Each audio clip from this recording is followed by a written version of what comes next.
اسمع لي، بسم الله.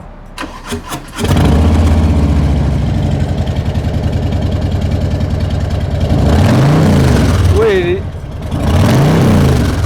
هو ده وحش وحش تبارك الرحمن. الدراجة اللي بتجمع ما بين الفخامة واللي ما اختلفش عليها اثنين ما بين عشاق الكلاسيك تبارك الرحمن. هارلي فات بوي 114 يا شباب. الدراجة موديل 2022، مالك اول من الوكالة تبارك الرحمن. سكراتش واحد مش موجود، الله يبارك. عليها اكزوز فاينز ان هاينز علشان الطرب، وايضا اكزوز الوكالة موجود مع المرايات الجانبية مع السكان، قيمته 7000 درهم. الوايرات من الداخل، كمان عليها مثبت سرعة، كمان انجن جارد مع شنطة جانبية قيمتها يا شباب 1500 درهم الأصلية. عليها الليتات خلفي وأمامي. سعر الدراجة فقط 93,000 درهم مقابل التفاوض بالمعقول، واللي خاطر فيها يشيل الدراجة يفحصها في الوكالة أو وين ما يحب. الدراجة بشوفة عينك تبارك الرحمن، شمعة منورة الله يبارك، وحياكم الله.